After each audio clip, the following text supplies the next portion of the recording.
Go ahead and come up a little bit more, Scott. You first. Oh no, you first. Good shot. Can't ask for better than that. Nope. Catch it up. That one held really good. Yeah, we like that. It's so nice to be able to shoot up at a chucker. Yeah, instead of going like that. Oh, good dog.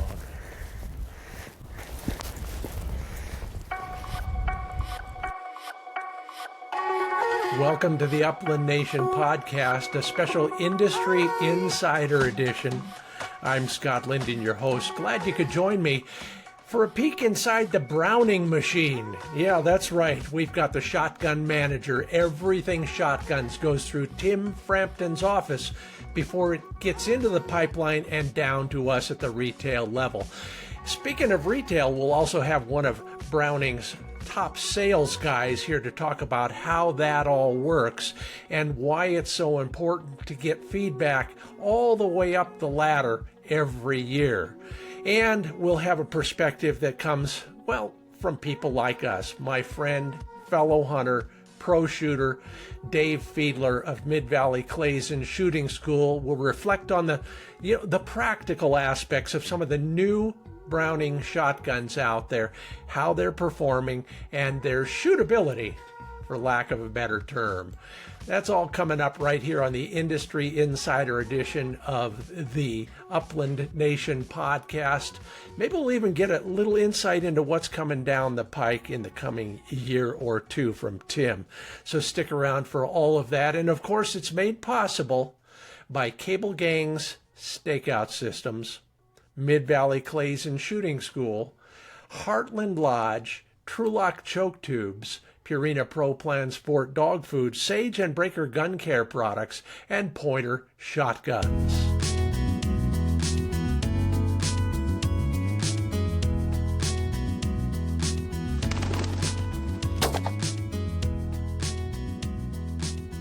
Well, this is a rare occasion for me to have so many big shots in the same electronic room with me.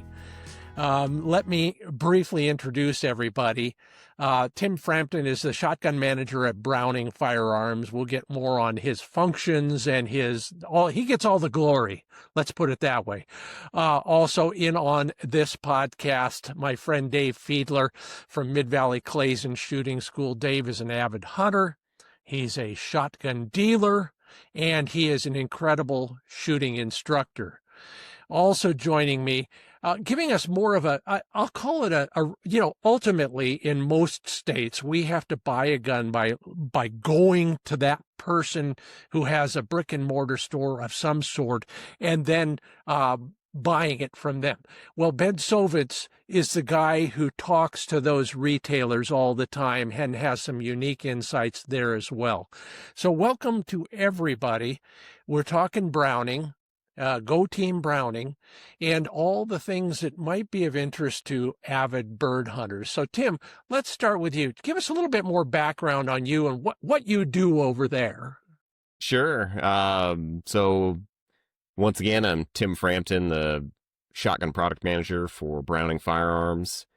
And in a nutshell, what I do is manage the product line, additions, deletions, try to figure out what's going to sell for the coming years, discontinue products that aren't selling so that Ben doesn't have to go out there and try and move product that no one wants, that sort of thing. But a lot of what I do is work with our factories to make sure the project moves along at a nice even pace so that we can actually get it to market at some point. So I spend a lot of time doing that. Emails, video calls, do a lot of those nowadays with folks in Portugal and Japan and Belgium, Italy. So it's an interesting job. There's no doubt about that. And I'd have to say it's something that's right up my alley. I've been a hunter and a shooter my entire life. So sort of a dream come true for a kid growing up to get in a job like this. So I'm very fortunate to do what I do. Okay, I can't let it go at that. How was your hunting season? My upland hunting season was terrible. I think I've shot one Hun so far this season, and that's it. After, going out a few times, I've been mostly focusing on ducks, and duck season's been okay this year. So I've been killing some birds lately, which is a good thing, but mixed bag, let's say. Well, good. That's better than nothing. That's for sure. Ben, how about at the other end of the Browning chain? Tell us a little bit about what you do and how that impacts, us guys who are looking for new shotguns. Yeah, correct. So, I guess again, my name's Ben Sovince. I'm the Browning and Winchester sales rep for the Pacific Northwest. I cover Oregon, Washington, and most of Idaho.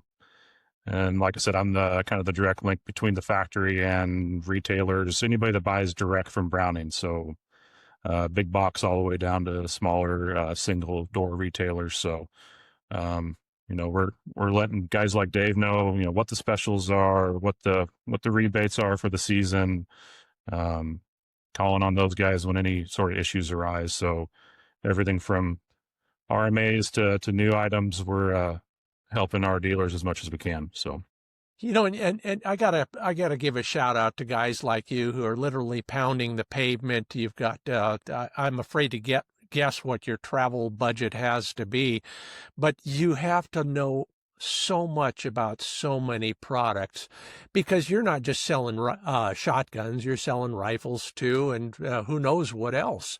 But what are the critical things that that you feel are important for you to keep up here at the ready, no matter what else you're doing? well, that's a loaded question. Being in contact on a regular basis with our dealers as much as possible is probably the most important thing. Making phone calls, sending emails, being in contact, and then knowing what variants are selling in that part of the country or part of the territory. So you go up to Northwest Washington, it's way more waterfowl. You get out east side, it's more upland, mixed bag, and then on the center fire stuff, it could be more long range versus short range. So yeah, just knowing your territory and knowing who's in it is probably the most important thing for a sales rep on the road. I never thought about it that way. You've got to know the consumers really well. I've never realized how important that would be, but when you're talking to a retailer, of course, that makes all the sense in the world. Yeah, it helps to be a consumer myself, I guess. So Absolutely. Dave, everybody knows you to a great degree. They probably never met you in person or even digitally like this, but you run Mid-Valley Clays and Shooting School, and I can't wait to get back there once the season slows down. But other than that, tell us a little bit about you and what else is happening at Mid-Valley. Well, it's been a banner year for us actually. It's been really good. The weather has been, and that never hurts. The weather's been spectacular.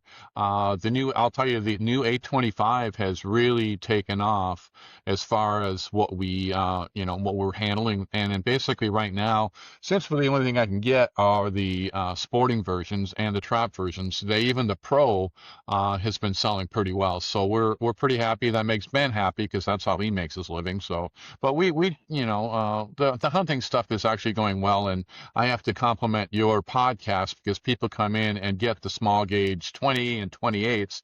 Well, you're the only place that has it, and I'm like, well, thank you, Scott. And then it's like, you want another one of those? I'm like, yes, man, we do. So we'll keep these guys busy, but it's been as far as the hunting years goes, not quite as good as for some of the spots, but every time I've been out, I've limited on pheasants, and like I'm so sick of cleaning quail, I just need a break for a little while. My fingers are just like, yeah, okay. And the dogs actually have started to retrieve a little bit, and of course, then we were done hunting for the week, so. yeah. It's been good, but other than the rain here, Ben lives over kind of on the edge where it could rain or could not rain. But here, it's been raining a lot. Maybe you might even hear it pouring on the roof right now. So Yeah. all good. I'm looking forward to talking more with Tim. Yeah, good. And so are we. But I got to tell you that funny story. Hey, everybody, you've probably had this happen. You get a phone call in the middle of nowhere. You're in the one spot where you can get a cell phone signal. And Dave's lovely wife, Vandy, is on the other end. And she says, "Are you doing that?" And I said, "No, I'm over here in this place." And she says, "Oh, you are? We're just coming back from that place." And how many times have you called somebody and you've both been en route to or from a great hunt? That was you, that was us. I'm glad you did, and I'm sorry I lost you again. About 30 seconds later, I would have got the blow-by-blow. I knew you weren't. I knew you wouldn't have phone reception for long. Tim, let's get back to you and kind of the browning process. And you alluded to it earlier when you introduced yourself, and I'm fascinated by it, and other people are too. I see parts of this, whether I'm writing a story, and in fact, I'm writing a story right now about what's new in that world. But how do you guys come up with this stuff, whether it's a variation or an improvement on a current shotgun, or somebody finally says, "Eureka, we've got to make a new one"? What is the process there? Well, it's I mean, it can vary from product to product, but let's just say with over-unders. The over-under is a pretty traditional style firearm. There's been attempts, even ours, we've the Synergy, for example, to sort of change the style. And in general, people are less receptive to that idea. So keeping a gun classic tends to be a little bit better, yield better results with that type of mindset. Yeah. Now, the 825 is something that we tried to maintain some of that classic styling of an over-under, but improve on some of the mechanical features of the gun to give you some technological advancements on top of that sort of traditional styling. Whereas you look at a semi-automatic shotgun, that's not necessarily the case.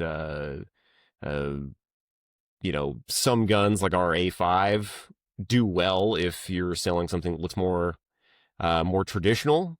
And then you have other guns like our Maxus, which has, the composite stock has rubber overmolded grip panels, has an enlarged bolt release, enlarged bolt handle. So you have some of these things that are more trendy to appeal to people that are looking for every little edge they can get. And I guess that just goes to trying to figure out what's really important to the end user. What are they valuing, and what would convince them to buy your gun as opposed to something from the competition? And that's sometimes a tough balance, but we try to figure that out so that when Ben walks into a gun store, he can be successful. He can walk in there and come out with a whole long page of orders. Yeah, we like that. Yeah. It's nice to have something a little more traditional and then something more cutting edge all in the same catalog to show your customers. Well, I believe it, because there are folks who are looking for leading edge stuff, but then there's, like you said, Tim, all these people who they like the look, they like the classics, whatever it is. Now, Tim, just getting back to that, somebody comes up, whether it's a mechanical advantage of some sort, or it's a stylistic or a aesthetic change. Where do you get feedback from customers? Do you have people doing background and research? Who decides when it's time to change the trigger mechanism on a shotgun? Sure. Yeah, we hear it from a number of different places. We'll hear it from our sales reps. We'll hear it from our dealers. We'll hear it from internet forums, face-to-face at trade shows with end users. So you might go to a place like, Pheasant Fest or something like that, and you have a bunch of upland enthusiasts, and they'll tell you what they like and what they don't like. And it's really, I mean, it's good information. It's good to hear that. Good to get that feedback from a wide variety of people. We do our best to try and figure out anything that we can't hear. We have a lot of avid users in our R&D department, product management, sales. So, we're all users of the product. And we just really try to get as much information and compile it, weed out the loudmouths that are just, maybe they're they're trying to harp on something that's maybe not as big of a deal as you think it might be. Might try to convince you that all the stocks are too short and they need to have a 16-inch length to pull, which, you get those guys from time to time, right? Yeah. It's like a bell curve, though, Get them all the time, just so you know. Yeah, I can Poor imagine. Dave, yeah, he does, because he's out there trying to flog them on everybody. What I took from that was, it's great to know that when we go to whether it's Pheasant Fest or anything else, and say, why did you do it this way? That kind of feedback ends up basically crossing your desk at some point, Tim, maybe not as a personal affront, but as feedback in general, and possibly has impact on a future design change, for example. Absolutely. Dave, you had a question earlier, and I wanted you to get a chance to break in here before our break. So did you have a question for Tim? Yeah, 825s. What was the thinking when you guys went 725, which you guys have hung your hat on for years, which is a great gun. So, the difference that I see in the target gun anyway, I haven't got any of the fields in yet, looking forward to seeing them. Are the field guns going to have mechanical triggers just like the competition guns? Yeah, they will. It'll be the same trigger mechanism. So all the 12 gauge guns, whether it's a trap gun, a sporting clays gun, a field gun, they're all going to have the same mechanical trigger mechanism, which is an improvement over the existing or previous 725 generation, I should say. Where there was, some instances where 725, you had to kind of tweak it to add sub gauge tubes. Say, you had bought a 12 gauge gun, you want to have 20, 28. 410 bore sub gauge tubes. You had to do some gunsmithing to get them to work properly, and that's all fixed with the 825. So you can take a factory gun, no modification, and get your Briley sub gauge tubes put in that thing. Also leads the way for potential combo guns in the future, where you could have a 12 gauge gun with a 20 gauge barrel set, for example. So you have that option of switching between the two. Very good. So one of the other questions I get a lot is, what's really the difference between a hunting gun and a target gun? So, and what do you, where do you go with that explanation? I mean, other than saying it's lighter, there's other dimensions that go with that, correct? Yeah. Typically we would offer a little bit shorter barrels, target guns, whether it's trap, sporting clays, even skeet nowadays. Guys are opting for longer barrels. Yeah. 30-inch, 32-inch. Whereas a hunting gun, a 32-inch gun's a little bit tough to, wander around through the brush and through the trees and everything. You go out on a grouse hunt and you don't want that thing holding you back. So we usually opt for shorter barrels, 26-inch, 28-inch. 28-inch is still the most popular offering for our field guns. Mm-hmm. And then stock dimensions are usually different. We do a longer length to pull on most of our target guns. So say, for example, on a sporting clays gun, we might have a length to pull that's 14 3/4 of an inch, but we shorten that for a field gun. And the idea there is that you're shooting sporting clays in fair weather, lighter clothing, whereas if you're out hunting, you might have something a little bit more bulky coat on or a jacket, and have a shorter length of pull so that you can properly shoulder the gun and get the shot off to where it's supposed to go. What about impact? So point of impact, it kind of depends on what gun. Usually our field guns are either a 50-50 point of impact or a 60-40 point of impact. And what I mean by that is that when you say 50-50, just for I know you guys all know this, but for our listeners, 50-50 point of impact means that if you're on your target, 50% of your pattern will be distributed above your point of aim and 50% below it. Whereas on a 60-40 point of impact, it'd be biased higher. So you'd have 60% of your pattern hitting above your point of aim, which is helpful for certain shooting presentations, Sure. rising targets like going away potentially pheasant, a flushing bird, yeah. going away pheasant, and then with trap guns, we usually will go even higher, 70-30 point of impact to compensate for that. You can keep the trap target's going to be rising on you, so you can keep your target visually. You can see it, so you're shooting a rising bird.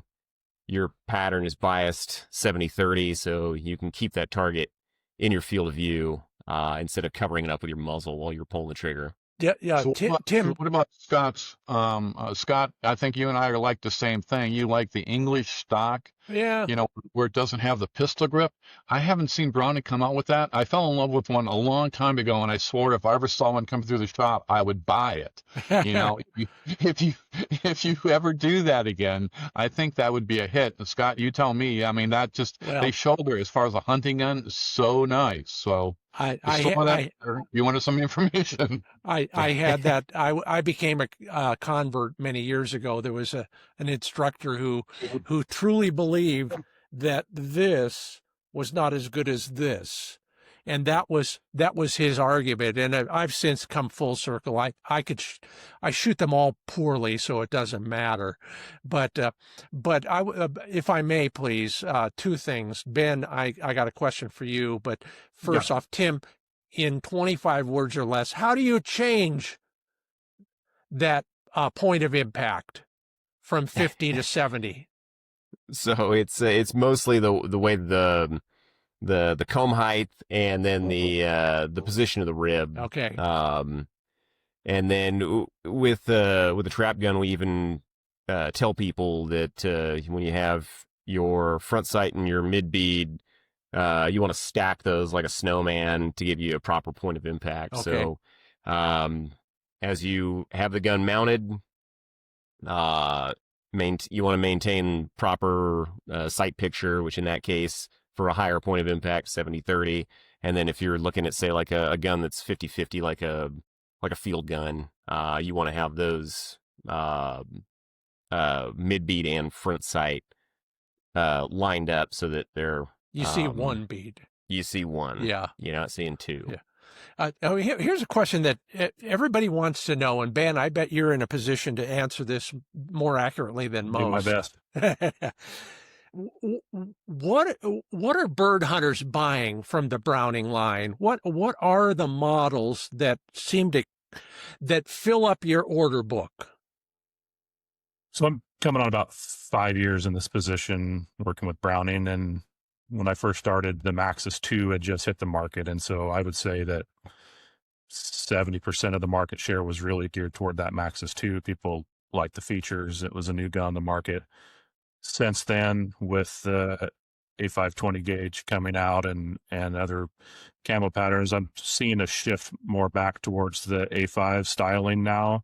I'm actually seeing in my territory the A5 beating out the Maxus quantities, just, thinking out loud. Yeah. It's definitely seeing more of a trend back to that A5 styling. So, is it because of the styling, or is there something internal or functionally that is bringing people back over? I would say maybe Tim could help on that a little bit, but I would say it's a lot of styling. The inertia driven guns are, always reliable. Like I say, with the addition of the 20 gauge and then the Sweet 16, the 16 gauge is always an add-on that the A5 has that the Maxus does not. So that's always a home run for the upland hunters. I've been wanting to ask this question for a while to you, Tim, and it gets to strategy again when you're doing your marketing planning. But the A5 came out in 12 gauge again in 2012, and Mm-hmm. then in 16 gauge in 2016, Uh-huh. and what the heck? I know it's a missed opportunity we should have had the 20 gauge in 2020, but that would have been perfect. It would have been and I don't.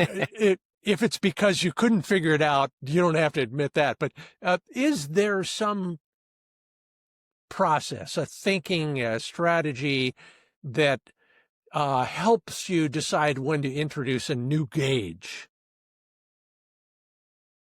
well, it's a lot of it's going to be dependent on what we think the market is willing to buy, right? Or everyone was asking for a 20 gauge gun. Not as many people asking for a 16. It was kind of a bold move on Browning's part, to be honest, to introduce an autoloader in 16 gauge, which we really hadn't seen much of that in quite a while. But it was successful. I'd say that was a bold move that paid off. The 20 gauge was then, I would say, for several years, the most requested new product introduction by our end users, our dealers, our sales reps, and I will admit it took us a little bit longer to get that to market than we'd anticipated. But it's here, and it's an awesome gun. To Ben's point earlier, when he first became a Browning sales rep, the Maxxis 2 was all the rage. But with the introduction of the 20 gauge and with some increased offerings in the 16 gauge, the A5 is hands down right now our best-selling autoloading shotgun. It's the demand for the 20 gauge has been phenomenal. And David, I don't know if you've seen that at your facility there, but we've been selling them like hotcakes. It's been a big success for us. So we just need to continue to deliver guns and increase the product line offerings to appeal to more guys out there that want something that's more dressed up or has a different style of stock. For example, like you were talking about earlier with maybe more of a straight grip. We may not jump to a full straight grip, but we do have the Lightning model that is kind of a more traditional style of a rounded sort of Prince of Wales style pistol grip it's more swept back, so it's not as much of an abrupt pistol grip so you might find that appealing.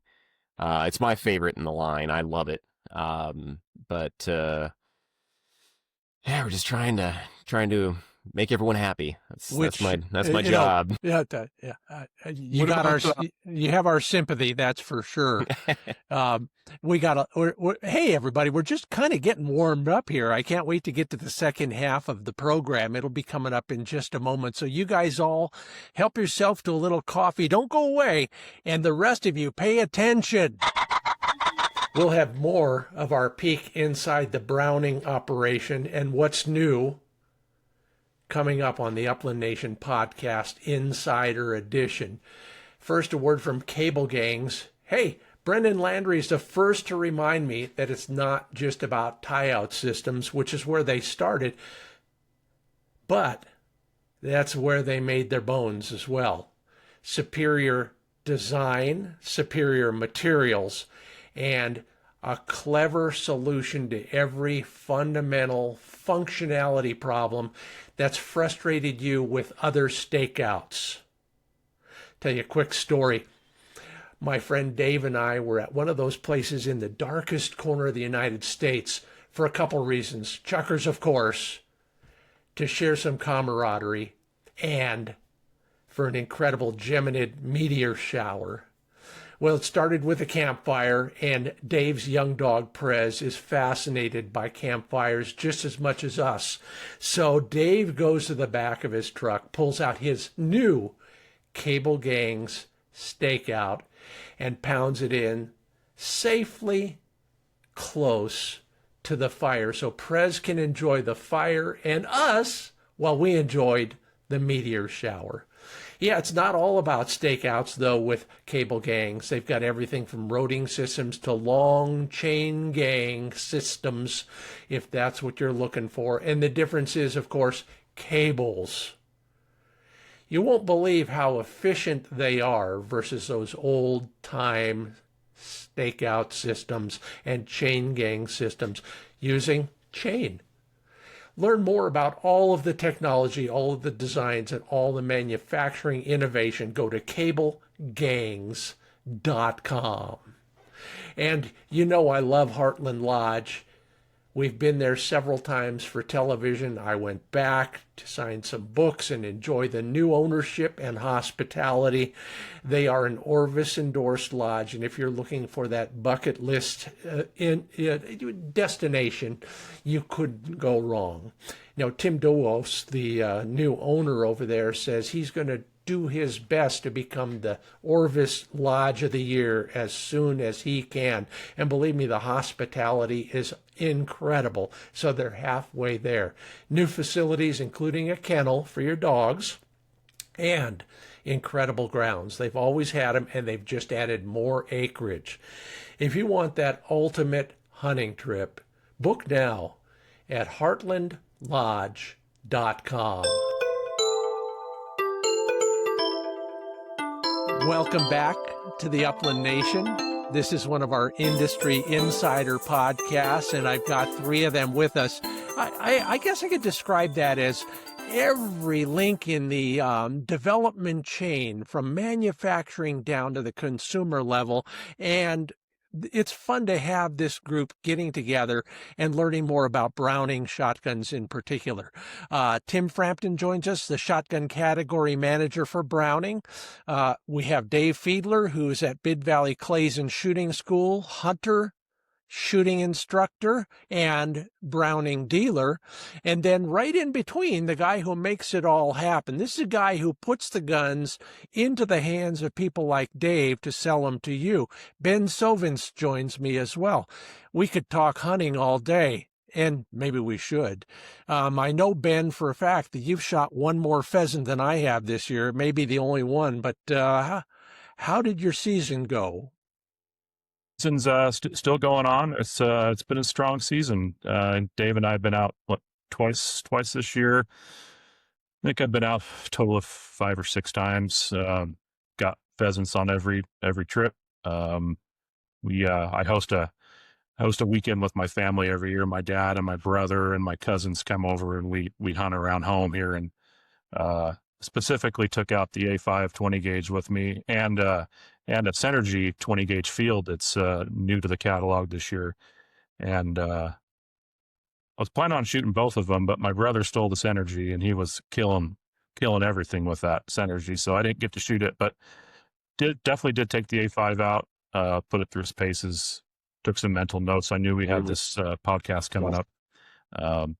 Biggest takeaway with that, if we're still talking about the A5, would be just the soft recoil for follow-up shots. Yeah. I mean, I think that's where it really shines. I need so many follow-up shots.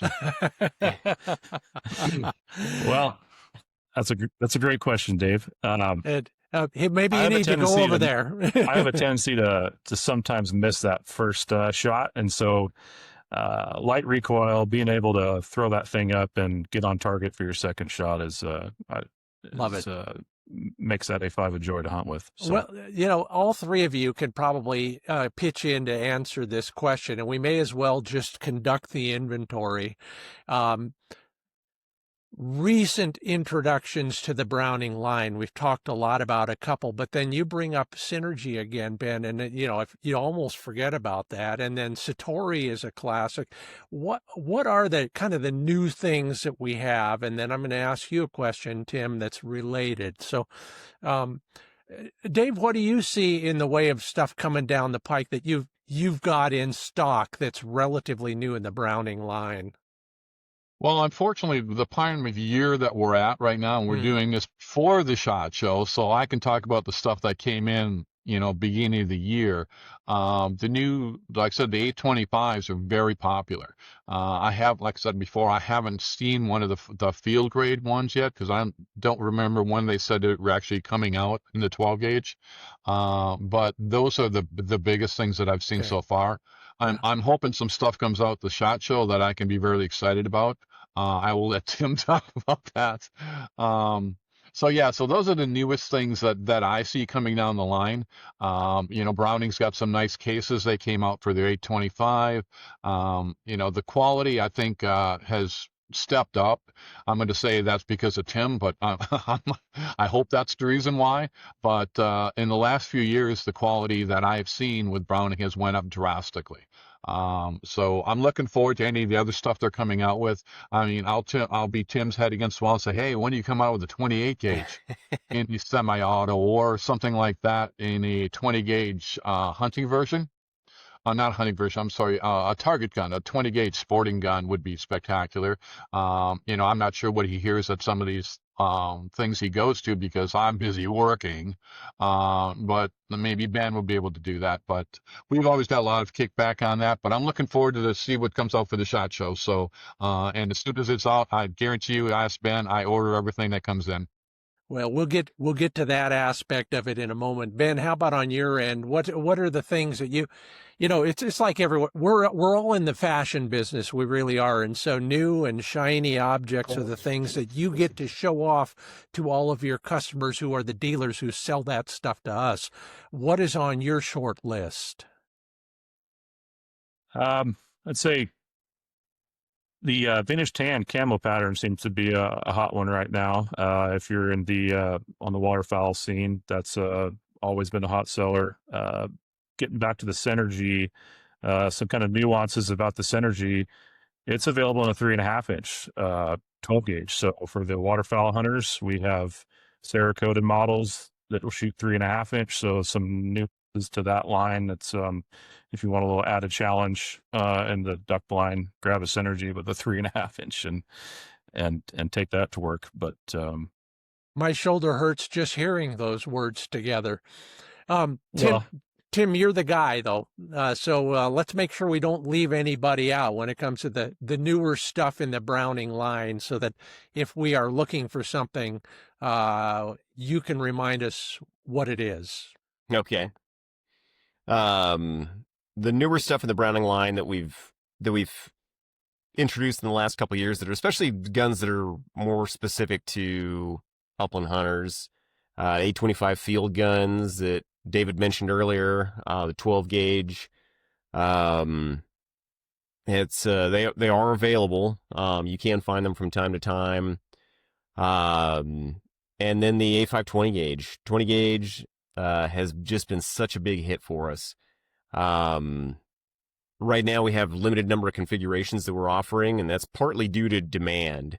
If the gun's in such great demand, why offer 6 different variants if you can't deliver the first one that you've offered for sale? It's but if you do find one, I highly recommend you pick one up. It's a light gun, as Ben mentioned, doesn't kick hard, so your follow-up shots are, easier to make. It won't beat you up if you got somebody that's maybe recoil shy. It's a great gun. And it's pretty. I mean, I got to admit that gloss finish on the barrel and the receiver, the gloss finish on the wood, really has kind of a classic Browning style to it, which I know a lot of people appreciate. And Ben mentioned the vintage tan camo. That's it's an interesting camouflage design. We actually copied the old Browning camo clothing from back in the 80s and 90s that we used to sell. We actually bought a jacket off of eBay because I went around the office and was asking everybody, hey, does anybody have an old jacket that has that camo on it? Nobody had one. So I bought one off eBay, and then we did a digital copy of the actual camo pattern, and then had a hydrographic film made. So that's how it came to be. So it's actually, when we say vintage tan. It's literally our old tan camo, as we called it. We didn't come with fancy names back then. It was just tan camo. I love it. So it's vintage tan. And that's, you know, that sort of retro stuff has been really popular. It's been good for us. And I think that's part of the reason that the A5 has been so popular lately. Everyone looks at the legendary Auto 5, the original John Browning design, and they see this gun, and there's an obvious lineage there. And people appreciate that. The other thing about it, is that I think a lot of people are going for wood guns. Seem to be pretty popular right now, both rifles and shotguns. I don't know if people are kind of just, they've seen so many composite guns over the last 20 years that they're just kind of going back to, you know, the classic stuff that their dad used to shoot. And you know what? I can't fault them for it. I actually am kind of in that same boat. I really do sort of sometimes wish that it was, you know, I was shooting a pre-64 Model 70 in 30-06 and instead of a 7 PRC with a carbon barrel. And, you know, it's just, I think in people's nature sometimes to want to look back at the good old days and participate in some of that stuff that they see these old pictures and brings back good feelings. You know, that's an interesting market research opportunity in and of itself. I know it doesn't happen overnight, and that kind of leads to my next question for you, Tim. You're the guy who at some point has to put his signature on the bottom of the work order that says, we're going to make this in a 20 gauge so that it comes out how long from now? Walk us through the process. How long does it take from start blueprints or whatever they are now to actually being able to put one in my hands at a local retailer? Yeah, and a lot of times it's a long process. Yeah. 5 years. Wow. You know, trying to figure out what you want to do to still be relevant 5 years from now. That's you know, can be risky sometimes, especially if there's something that maybe is not already tried. You know, somebody hasn't already tried it in the market. You're trying to get ahead of the market and take a risk, and that you know, that can be a little unnerving sometimes. Trying to. Tim, where do you do the research for that? I mean, do you have something in your backyard? They go, okay, let's file this off a little bit and take it out and see if it works. Or, I mean, well, we do actually. I think there is a back 40 over there, at least in Utah. Yeah, we do. Yeah, we have a pretty big facility here. I mean, as far as like the number of acres on our property, I think we have 600 plus acres here on the Browning headquarters in Utah. We have a 300-yard outdoor range where we can conduct all of our necessary R&D testing, from POI tests to endurance tests. And when I say endurance tests, I mean really literally do a burn down where we go out there and just shoot and shoot and shoot. We allow some cooling, you know, to make sure the gun doesn't actually literally burn down. It's my next job. Yeah, it's you know what? We got an opening for you. If you want to come over here and give us a hand, we'd love it. I love it. But yeah, we do all of our. We have a model shop here. We have a group of very experienced machinists, engineers, and they build prototype guns here for testing. We have a similar facility in Belgium at the FN Herstal plant. Where we have a team of engineers and draftsmen and gunsmiths, and we go through the trouble of designing new product, testing new product, and trying to get it to, you know, get it dialed in, and then turn it over to the factory so that they can procure parts to build it in a scale that can accommodate all of our end users. So I have one other dumb question to follow that up. AI, are you going to be using it? Do you think there's going to be anything in the future of gun design with that coming down the pipeline? You know, that's something I haven't discussed with the engineers. I'm not sure if any of them are using any AI technology to work on any of their designs. For me, I probably should be learning how to use AI to maybe do some additional research. There might be some benefits to, using that technology to, I don't know. I'm not really sure. Maybe try and figure out what the next best thing is. Stay on top of trends. I'm not really sure. I'd like to. I probably should need to find somebody that really knows about AI and pick their brain. Pardon the pun. Uh, this will be live right around SHOT Show time, so you're not spilling the beans, and you won't have to kill us after you tell us. But Tim, we have a rare opportunity to find out from you what's coming through the pipeline for 2026 that you're allowed to talk about and allowed to share with us. Yeah, I suppose the biggest thing is the 825 small gauge offerings. We've offered the 12 gauge. That's already been out for a year or so, but it's tough to do everything all at once.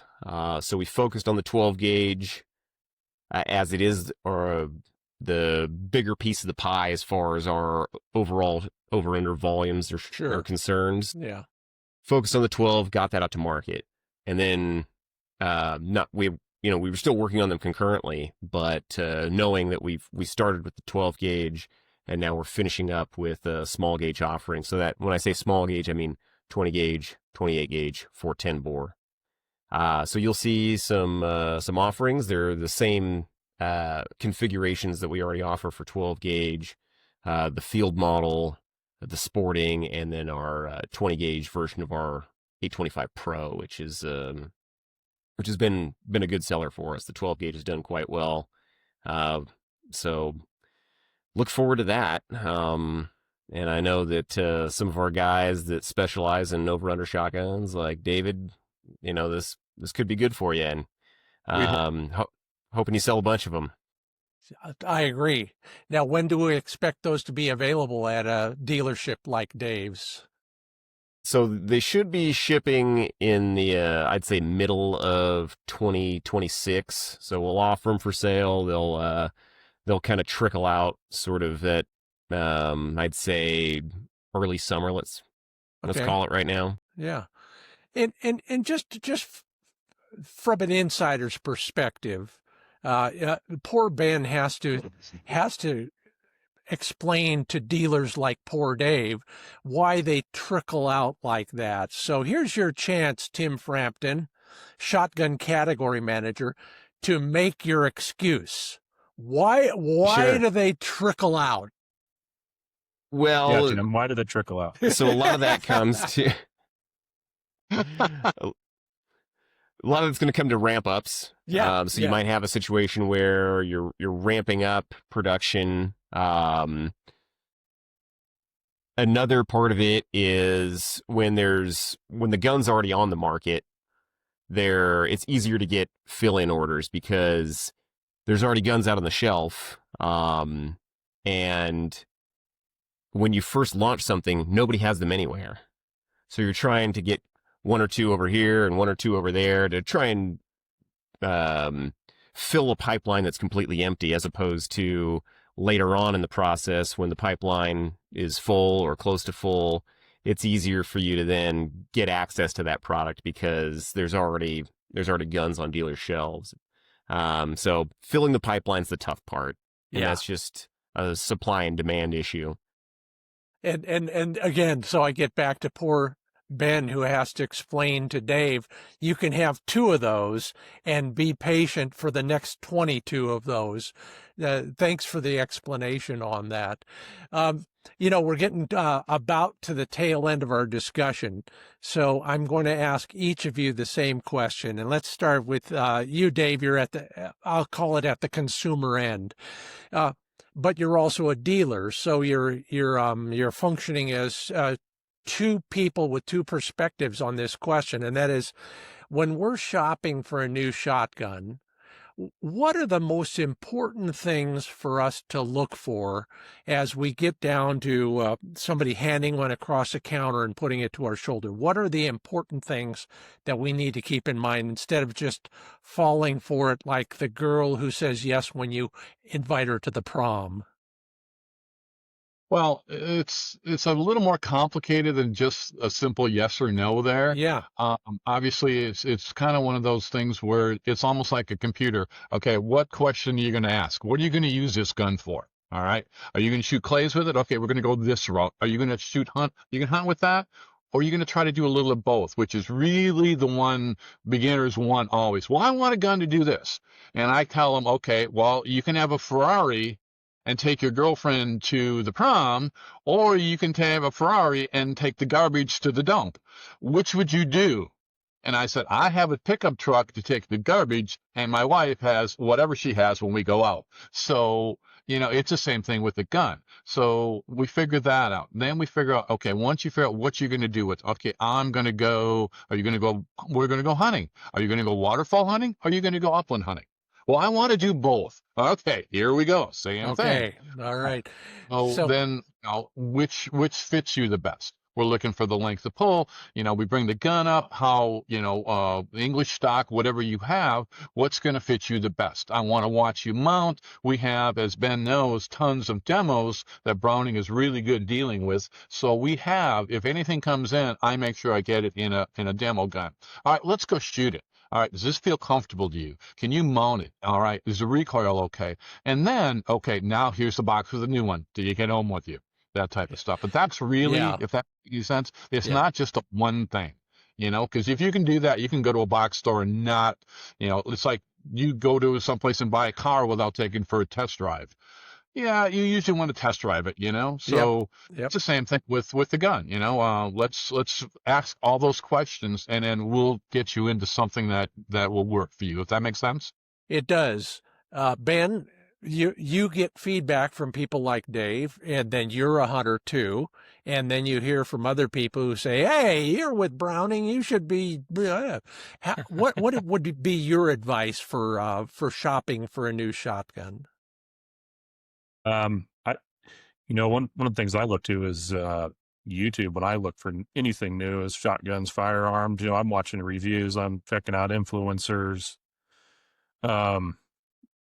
Dave's got a unique situation where he's at, where you can actually go and demo brand new Browning shotguns. So reaching out to somebody like that is a great place to go look for a new shotgun. I personally am a YouTube guy. And then also it's, how does it feel? Does it comfortable? I shoot the Maxus pretty well out of all of them, and it's the most comfortable gun that I throw up is the Maxus, and that's what, for me, that's what translates to success in the field. So, all right, and now from the factory, a guy who has seen it all, gets to play with all of it. Tim Frampton, shotgun category manager at Browning. If you were to give me one bit of advice about buying a new shotgun, what would it be? Besides making a Browning, what would the advice be? Step one, make sure it's a Browning. Step two, make sure it fits you. I'd say gun fit is probably one of the most important aspects of making sure you're successful when you're shooting a gun, because there's gonna be a few different things. Making sure that when you mount the gun, that you're pointing it in the right spot. It's comfortable to shoot. If you have, you're burying your cheek too much into the gun, it might give you a bruise there. If the grip's the wrong, the wrong shape, the wrong feel. If you're a left-handed shooter shooting a right-handed gun, there's problems with that too. So, there's all different kinds of things that you got to look for, but, style, I know that's personal preference, but make sure the gun fits you. I know you want it to look cool and everything, but, which we all do, right? But we try to do both, by the way. Make it look good. Make it look good and make it fit, the average consumer. So unlike Billy Crystal, it's better to shoot good than to look good while shooting. I suppose I don't so, know. yeah. We use the term, it doesn't matter how good you shoot, it's how good you look when you shoot. Yeah, well, that's because you're selling. That's right. That's one a more thing. good way to cap it off. Dave Fiedler with Mid Valley Clays and Shooting School, my go-to guy when I ask dumb shotgun questions. Over there, I think it's on your lower left. That's Ben Sovince. He's at the other end of the Browning chain. He's the guy who's interpreting all this stuff for the guys who are selling it to you. And then Tim Frampton, shotgun category manager at Browning. Guys, this has been fun. Technologically, hey, I guess I should count my blessings. We pulled it off. Thank you so much, all three of you and me, for being a part of the Upland Nation podcast.